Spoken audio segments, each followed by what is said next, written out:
विद्यार्थी मित्र आणि विद्यार्थ्यांचे पालक जे अगदी मन लावून आपला video point two point end पर्यंत बघतात.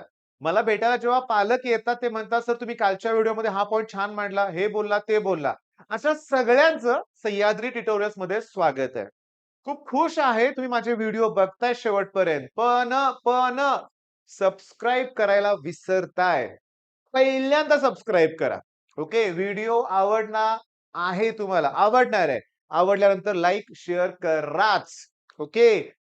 एक लक्षात घ्या, बेस्ट स्ट्रॅटेजी सांगणार आहे तुम्हाला मी कॉलेज लिस्ट बनवताना. एकदम बेस्ट, फुल प्रूफ तिथं काहीही चुकणार नाहीये तुमचं. पण ते सांगायच्या अगोदर एक छोटीशी स्टोरी. माझा कॉलेजमधला एक मित्र होता, रूम पार्टनर बरं का. मी काय सांगायला सुरुवात केली, की तो म्हणायचा असं. याचा अर्थ काय? 4 वेळा ऐकलंय, 5व्यांदा ऐकतोय आम्ही. म्हणजे कळालं का गंमत? म्हणजे बडबड करायची सवय होतीच मला. तर YouTubeवर असं झालंय, की नवीन-नवीन सबस्क्रायबर येतायत. दर महिन्याला सबस्क्रायबर वाढतायत. रोज 100-200 कमी आहे आपल्या चॅनलचा ग्रोथ रेट, पण मी खुश आहे, समाधानी आहे. नवीन लोकं जॉइन होतायत. मग एक गोष्ट सांगणं गरजेचं आहे, जे माझ्या बाबतीत घडलं. काय? सांगतो. तिथं बघा एक शेड्यूल दिलंय, पण मी हे घेतलंय कुठून सांगतो, की तुम्हाला माहिती आहे, की कागलमध्ये डी.आर. माने कॉलेज आहे. तिथं आपले जे स्टुडंट होते, मी तुम्हाला सांगतो, की आपलं ऑनलाईन एक क्रॅश कोर्स असतो तुम्हाला माहिती आहे आणि मला सांगताना अतिशय आनंद होतो, की कागलमध्ये ग्रामीण भागातली मुलं तर डी.आर. कॉलेजमध्ये पहिल्या टॉप 3, 4, 5, 6, 10 स्टुडंट पर्यंत ही आपल्याच क्लासमधली मुलं होती. ग्रामीण भागातली त्यातले काही तर मराठी मीडियमचे होते. तो आनंद वेगळाच आहे. मग त्यातला एक मुलगा गेला होता के-आय-टी कॉलेज जवळच आहे. तिथं त्याला हे एक मिळालं. त्यानं मला पाठवलं. अरे वाह! इथं बघितलं का? के-आय-टी, आर-आय-टी, टी-के-आय-टी, पी-व्ही-पी-आय-टी बुधगाव, त्याच्यानंतर के-बी-पी आमचं कॉलेज, पी-व्ही-जी मॉडर्न ही सगळी कॉलेज वसंतराव दादा पाटील जेव्हा मुख्यमंत्री होते 1980 च्या काळात 80 ते 85 या दरम्यान ती एस्टॅब्लिश झालेली कॉलेज आहेत. प्रत्येक कॉलेज हे 40-45 वर्ष जुनं आहे. ही गोष्ट पहिल्यांदा लक्षात ठेवा. तेव्हा ती बेस्टच आहेत. मुद्दा काय सांगायचा जे माझ्या बाबतीत घडलं? हा आहे कॅप राउंड 1 त्याच्या डेट्स दिलेत. हा आहे कॅप राउंड 2, कॅप राउंड 3 आणि त्याच्यानंतर स्पॉट राउंड सुद्धा असतो. हे मला माहीतच नव्हतं. कॅप राउंड 1 ची डेट कशी कळाली? नशिबाने कळाली होती. गेलो ॲडमिशन घेण्यासाठी. माझे पप्पा एस-टीमध्ये काम करत होते त्यावेळेस. सांगलीत आम्ही जतमध्ये होतो आणि सांगलीमध्ये लकीली त्या दिवशी त्यांना एक मीटिंग पण अटेंड करायची होती. मंथली मीटिंग असतात तसे. मग त्यांना गडबड होती. आम्ही जेव्हा गेलो वालचंद वालचंद कॉलेज मला माहिती आहे तिथं तो कॅप राउंड होत होता तो. आता त्यावेळेस त्याला कॅप राउंड होत होता का कुठलं नाव मला माहीत नाही. पण जसं आम्ही गेलो तिथं गेटवरच एक मुलगा म्हटला बरं का, "खूप उशीर झाला तुम्हाला. ॲडमिशन ही प्रोसेस फुल झाली. आजची ॲडमिशन झाली." धक्का बसला होता. पण पुढे गेलो तसं कळालं, की खरोखर ॲडमिशन प्रोसेस आजची क्लोज झालेली आहे. म्हणजे आम्हाला वाटलं ॲडमिशन संपलं, आता मिळणार नाही. सांगू का तुम्हाला, त्यावेळेस कुठे रे YouTube होतं किंवा फोन, मोबाईल तर कुठं होतं, काय कुणाशी कम्युनिकेशन नाही. आणि कॅप राउंड 2 झाला, 3 झाला, 4 पण झाला. मी घरीच बसून होतो. मला माहितीच नाही. आणि मी तुमच्यासारखा स्टुडंट नव्हतो रे. तुमच्या आजची जनरेशन बेस्ट आहे रे. सगळं स्वतः धडपडतायत. प्लस तुम्ही माहिती घेताय. तुम्हाला यश, समीर शेख, संदीप मिलाके कितीतरी युट्यूबर्स आहेत जे तुम्हाला माहिती फ्रीमध्ये प्रोव्हाईड करतायत. तेव्हा तुम्ही नशीबवान आहात. माझ्या बाबतीत ते घडलं नाही. आणि म्हणूनच मला आता तुम्हाला काय करायचंय ही गोष्ट सांगायची आहे, की हे टाईम टेबल इम्पोर्टंट आहे. मी जसं मिस केलं तसं तुम्ही करून देऊ नका. माझ्यापेक्षा कमी मार्क असणाऱ्या माझ्या मित्रांना जेव्हा ॲडमिशन मिळालं, हे मला जेव्हा कळालं तेव्हा मी जागा झालो. मग डोनेशन भरून मला ॲडमिशन घ्यावं लागलं त्या काळात. जाऊ दे तुमच्या बाबतीत होणार नाहीये. हे हे जे डेट्स आहेत ना तुमच्याकडे आहेत मला माहिती आहे. पण कॅप राउंड 1 9 पासून सुरू होतंय 9 ते 11 या दरम्यानच तुम्हाला तुमची लिस्ट तयार करायची आहे. 9 ते 11. त्याच्यानंतर तुम्हाला सांगतो अलॉटमेंट तुम्हाला 14 तारखेला कळणार आहे बरं का. ही जी दिवस आहे ना माझ्या अनुभवातून सांगतो. नंबर तुम्ही एंटर करता. सगळ्या गोष्टी फिल करता आणि जेव्हा फायनली एंटर क्लिक करायचं आहे ना, धाकधूक, धाकधूक एवढी होते ना, कुठलं मिळेल, कुठलं मिळेल, कुठलं कॉलेज मिळेल? चांगलंच मिळावं अशी अपेक्षा असते. चांगलंच मिळतंय. पण व्हिडिओमध्ये शेवटी मी तीच स्ट्रॅटेजी तुम्हाला सांगणार आहे, की जेणेकरून तुम्ही चुकणार नाही. ओके. बरं 14 तारखेला अलॉटमेंट. त्याच्यानंतर तुम्ही ऑब्झर्व्ह केलं का? ही जे एक्सेप्टन्स आहे ना, ते 16 तारखेपासून 18 तारखेपर्यंत आहे. तेही मी आत्ताच इथं बघतोय बघा. तुम्ही हे झूम करून बघा किंवा तुम्ही सर्च करा. तिथं 3 पी.एम. दिसतंय मला. 2:15 ला जर तिथं गेला ना फिनिश संपलं, लक्षात घ्या. बरं, सगळ्यात महत्वाचं कॅप राउंड 1 मध्ये जे कॉलेज मिळेल, त्याचं काय करायचं? ओके, तुम्हाला ते कॉलेज ठेवून अजून चांगल्या कॉलेजसाठी प्रयत्न करता येतात. बेटरमेंटसाठी प्रयत्न तुम्ही करू शकता. करायचंय, का नाही करायचा? का नाही करायचा? मी तुम्हाला सांगतो. का नाही करायचं ते पण सांगतो. मी माझ्या बहिणीचं पहिलं उदाहरण देतो. आम्हाला के सिव्हिल पाहिजे होतं. के सिव्हिल एक ऑप्शन फॉर्ममध्ये एकच नाव टाकलं होतं मी, के सिव्हिल. मग ते मिळाल्यावर घेणार ना. तिथं कुठली बेटरमेंट आहे, आलं का डोक्यात? माझ्या मुलाच्या बाबतीत पण तसंच झालं होतं. 99.74 पर्सेंटाइल होते त्याला. 300 समथिंग रँक होती. आम्हाला सी मधलं सिव्हिल इंजिनिअरिंग घ्यायचं होतं. पहिल्या नंबरला त्याचं नाव होतं. तेच कॉलेज आम्हाला घ्यायचंय. आमच्या ऑप्शन फॉर्ममध्ये एकच कॉलेज होतं. ते मिळालं. मग कशाला बेटरमेंट? मग अशी पण मुलं असणार आहेत, पण बाकीच्या सगळ्या मुलांना कॅप राउंड 2 साठी प्रयत्न करायचे आहेत. हे बघा, हे रिपोर्टिंग वगैरे सगळं ठीक आहे, 18 तारखेपर्यंत आहे. रिपोर्टिंग 5 वाजेपर्यंत आहे बरं का, पण हे 3 पर्यंत दिसतंय मला. त्याच्यानंतर व्हॅकंट सीट किती अवेलेबल आहेत हे तुम्हाला 19 तारखेला सांगता येते. हे सीट मॅट्रिक्स सगळं इम्पोर्टंट आहे.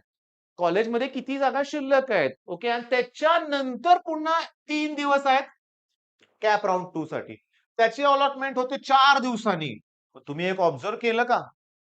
की त्याच्यामुळं काय होतंय, की कॉलेज सुरू केव्हा होणार? प्रश्न मोठा आहे. ह्याच्यावरती नेक्स्ट व्हिडिओ असणार आहे बरं का, लक्षात घ्या, की कॉलेज केव्हा सुरू होईल? मग unit test, semester, mid sem नाहीये. एंड सेमच आहे डायरेक्टली. मग कसं असेल शेड्यूल? कसं टाईम टेबल आहे? कुठल्या युनिटला किती दिवस लागतायत कंप्लीट करायला?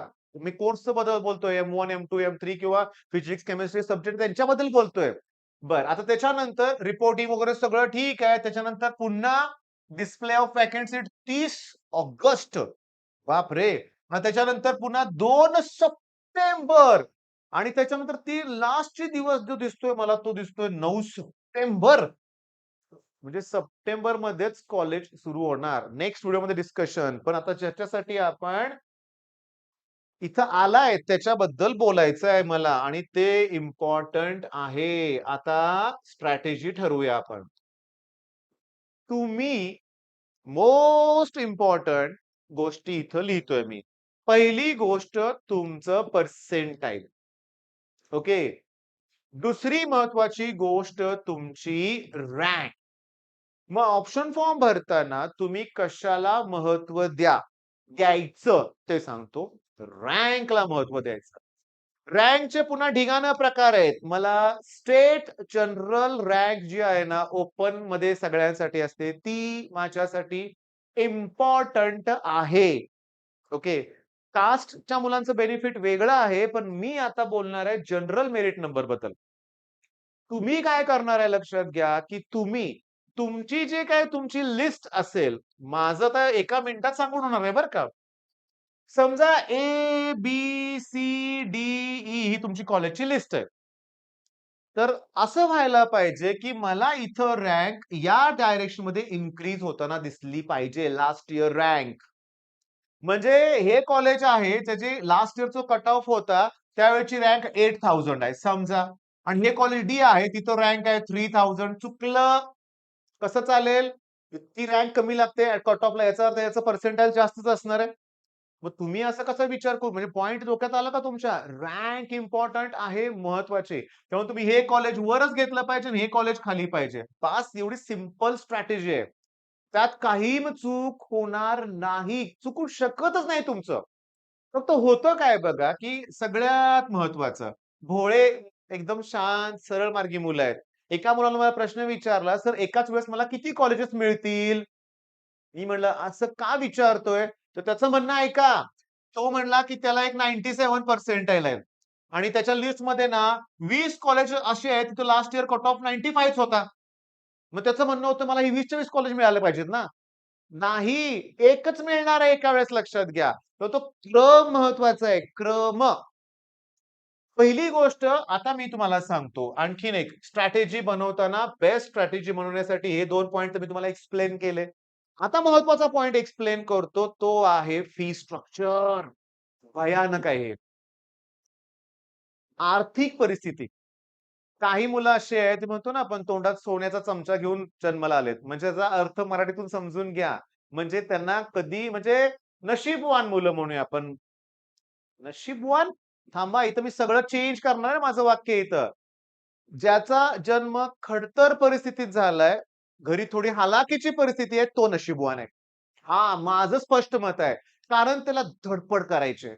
देवानं त्याला एक अपॉर्च्युनिटी दिली की तू कर धडपड आणि करून दाखव काहीतरी. तुम्ही नशीबवान आहात.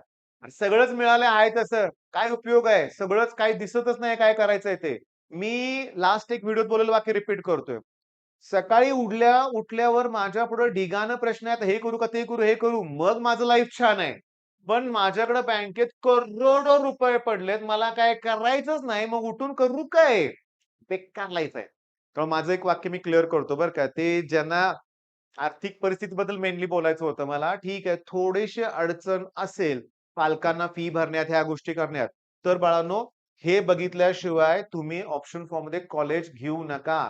त्यातही माझं सजेशन असतं, की तुम्ही ट्युशन फी किती आहे ते बघा. सगळ्या सवलती ज्या त्या ट्युशन फीजवर असतात लक्षात घ्या. म्हणजे मुलींना मोफत शिक्षण, ट्युशन फी कमी होणार.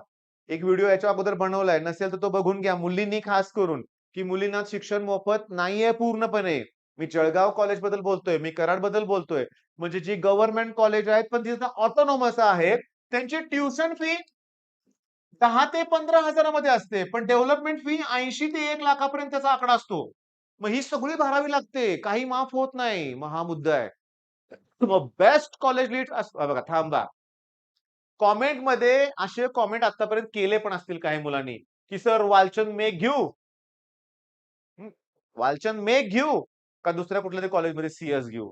अरे हे निर्णय तुला घ्यायचे आहेत. तू ठरव. तुला कशात करियर करायचंय? मेकॅनिकलमध्ये करायचंय का सी-एसमध्ये करायचंय? ते तू ठरव. डिसिजन तुझा आहे. कॉलेज कसं आहे माहितीये का? ब्रांचच मला इम्पोर्टंट वाटते. तर कॉलेज कॉम्प्रोमाईज करावं लागणार आहे.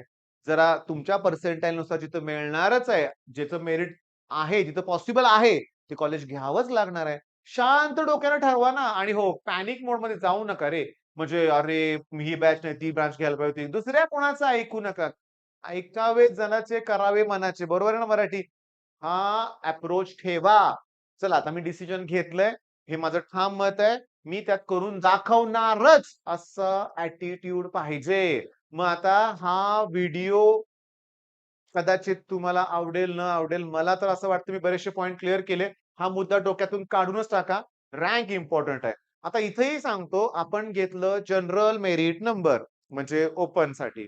कास्ट तर सांगू का? आपण जेव्हा जनरल नुसार जाणार आहे, तेव्हा तो जो लिस्ट तयार होणार आहे, ती कास्टसाठी पण ॲप्लिकेबल ठरणारच आहे ना. ऑब्व्हियसली टॉपच्या कॉलेजमध्ये व्ही-जे-टी-आय, सी-ओ-ई-पी, पी-आय-सी-टी येणारच आहेत कॉलेजेस.